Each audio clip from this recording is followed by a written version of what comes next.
On commence maintenant le paragraphe de la probabilité conditionnelle. La probabilité conditionnelle. Alors pour la probabilité conditionnelle, on fait une expérience dont il déduit un espace probabilisable avec une probabilité P. Et puis je considère deux événements, A et B. Voilà.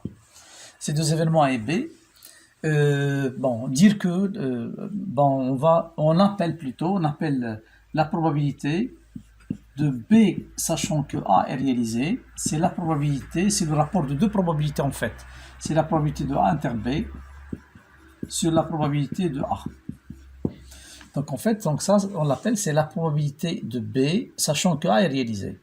C'est P de l'intersection sur P de A. Pour retenir un petit peu, si vous avez la probabilité de B, c'est P de A inter B sur P de A. Le A, ça saute et vous avez que P de B qui reste. Voilà, c'est ce qu'on appelle la probabilité conditionnelle. Bon, écoutez, pour mieux comprendre ça, je vais commencer par un exemple d'initiation ou un exemple d'illustration. Si je prends une urne qui contient, je prends une urne qui contient 3 boules rouges et une boule verte. Et j'en tire deux boules successivement. Voilà. Bon, je tire deux boules successivement, etc. Donc, j'ai pour vous le modèle de dénombrement, c'est ANP. Ça, on peut le voir comme exercice, comme pour confirmer après vers la fin. Mais là, on va prendre autre chose. On va prendre à calculer la probabilité conditionnelle d'un événement par rapport à un autre. Bon, maintenant, si je vais considérer deux événements. L'événement A, c'est que la première boule tirée est rouge. B, la deuxième boule tirée est rouge. Voilà, ces deux événements. On va voir c'est quoi la probabilité de B par rapport à, etc. Pour comprendre ça, je vais un petit peu discuter de la manière suivante. Quand je tire une boule, en fait, il y a deux cas. Il y a deux tirages plutôt. Je fais le premier tirage, je peux le schématiser à travers un diagramme dit l'arbre de probabilité. Là, c'est le premier tirage. En tirant la première boule, et puis le deuxième tirage, je fais la récolte des résultats du deuxième tirage. Alors, au premier tirage, quand je tire la première boule de l'urne, il se peut qu'il soit rouge, il se peut qu'il ne soit pas rouge.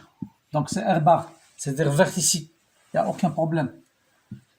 Alors, la probabilité pour qu'il soit rouge, sachant que dans l'urne, là c'est le premier tirage, j'ai l'urne ici, qui contient 3 rouges et une verte. J'ai tiré une seule, ça concerne cette partie. Alors, une rouge, la probabilité pour qu'il soit rouge, c'est le nombre de boules rouges sur le nombre total. C'est 3 sur 4. C'est 3 quarts. Et ici, automatiquement, c'est 1 quart. Voilà. Alors, pour le deuxième tirage, après avoir tiré une boule, l'urne, elle change. Ça dépend ici. Si la première est rouge, dans l'urne, il ne reste que 2 rouges et une verte. Et si la boule n'est pas rouge, c'est que la boule, elle est verte. Donc, dans l'urne, ce qui reste,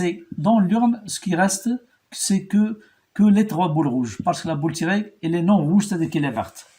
Et puis, je continue. La première boule, ça, c'est le premier tirage, s'il vous plaît. Alors, le premier tirage, je passe au deuxième tirage. Alors, le premier tirage, il est rouge. La deuxième, il se peut qu'il soit rouge. Il se peut qu'il ne soit pas rouge aussi. Si la première n'est pas rouge, plutôt, la deuxième, elle est ou bien rouge ou bien elle n'est pas rouge. C'est-à-dire que les cas possibles sont, ça c'est les arbres, si vous prenez ça, vous le retournez, vous allez obtenir un arbre comme ça.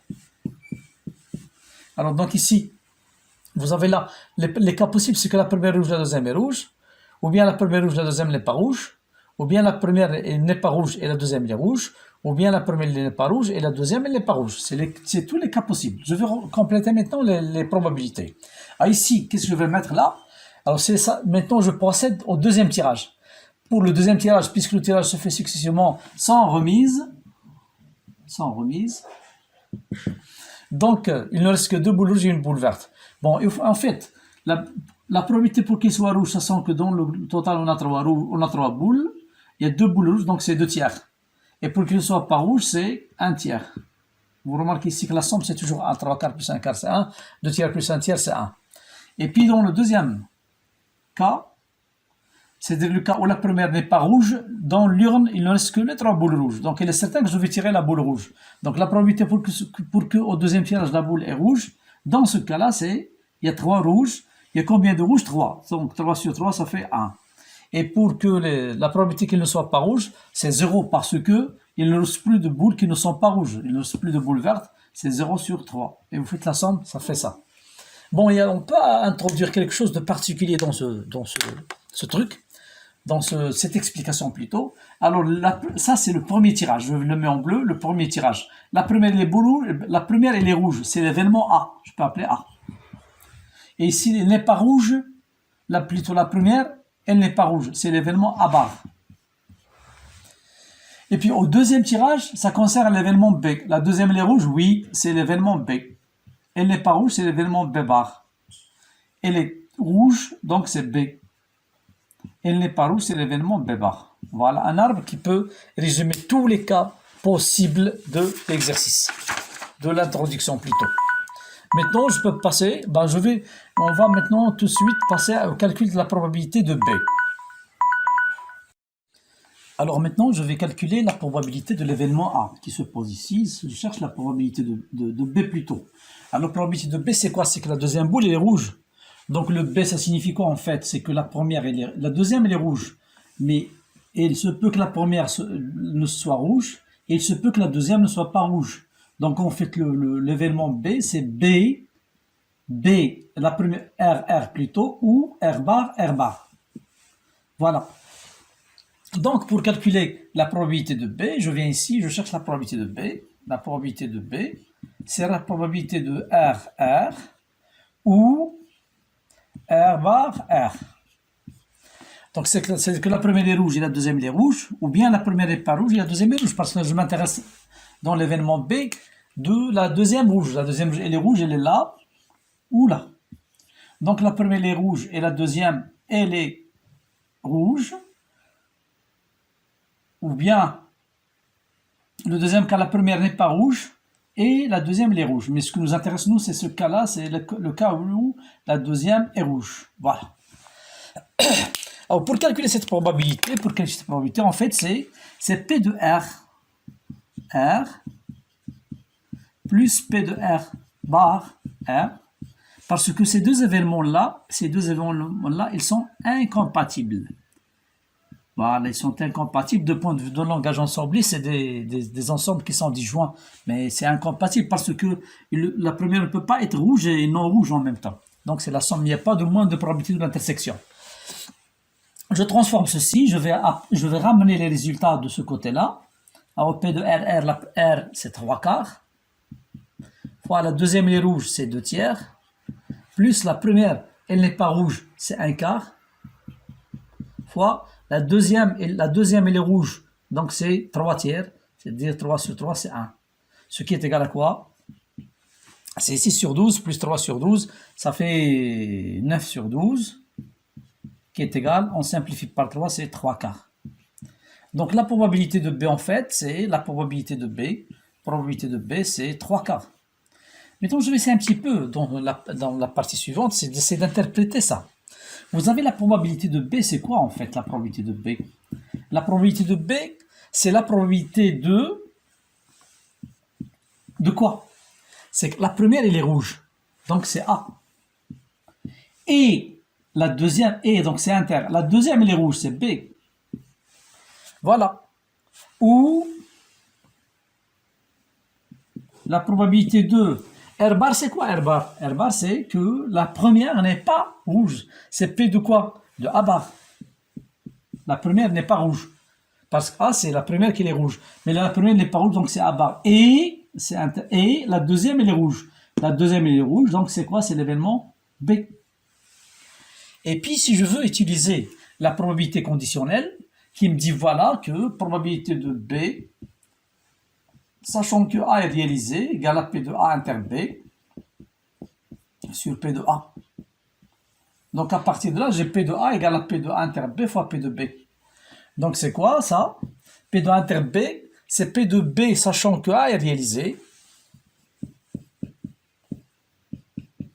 fois P de A. plus P de B, sachant que A bar est réalisé, fois P de A bar. Voilà.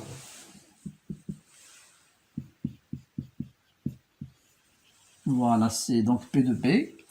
C'est la probabilité de B, c'est la probabilité de B, sachant que A est réalisé, fois P de A. En fait, si je veux parler de ça, c'est P de A fois P de B, sachant qu'elle est réalisée.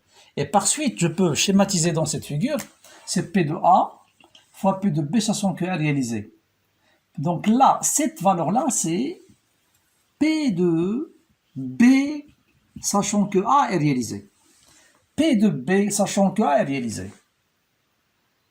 Et si on applique la définition, c'est 4 tiers, 3 quarts fois 2 tiers, le tout divisé par le truc et on trouve exactement les 3 quarts. De même ici, par exemple, là, c'est quoi ça? C'est P de B, sachant que A bar est réalisé, ce qui est écrit en bleu. Voilà. Bien, alors tout de suite, je vais passer aux événements indépendants après avoir déterminé ceci. Alors maintenant, je passe à la troisième partie, c'est l'événement indépendant. Voilà. Voilà. Dans un espace probabilisé oméga P, je prends deux événements A et B. Alors dire que A et B sont indépendants, c'est que la réalisation de A ne dépend pas de B et vice-versa. C'est que la réalisation de B elle ne dépend pas de la réalisation de A. Alors pour dire qu'ils sont comme ça, donc c'est-à-dire que P de B, sachant que A est réalisé, égale à P de B. P de B, sachant que A est réalisé, égale à P de B, sans avoir aucune information par rapport à A. C'est-à-dire on s'en fout de A, qu'il soit réalisé ou pas. Alors ceci il implique quoi? Ou là c'est équivaut même à dire que, par définition, P de B, sachant qu'A est réalisé, c'est P de A inter B, sur P de A, qui est égal à P de B. Voilà, ce qui veut dire que P de A inter B est égal à P de A fois P de B. Ainsi, pour dire que deux événements A et B sont indépendants, il faut que la probabilité de l'intersection soit égale au produit des intersections. Voilà, le et, ça devient une multiplication pure et simple. Voilà, pour qu'il soit indépendant, il faut obligatoirement que P de A inter B soit égal à P de A. Et ici, une petite remarque, j'ai parlé de P de B sachant qu'elle est réalisée. Je peux parler de P de A sachant que B est réalisé. Il doit être égal à P de A. La probabilité de A sachant que B est réalisé, c'est P de A, tout court. Ce qui est équivalent, on va voir ce qu'on va trouver le même résultat. Ça, c'est P de B inter A, ou bien P de B et A, sur P de A, qui est égal à P de, sur P de B. P de B égale à P de A, ce qui veut dire que P de B inter A égale à P de A, toujours, fois P de B. Donc c'est la même chose, hein, c'est la même ici. Donc par suite, dire que deux événements sont indépendants, si seulement si la probabilité de A et B, dans le langage ensembliste A inter B, P de A et B, c'est P de A fois P de B. Voilà. Donc c'est comme ça qu'on caractérise deux événements indépendants. Maintenant, on va passer à un exemple. Voilà tout de suite. Et voilà.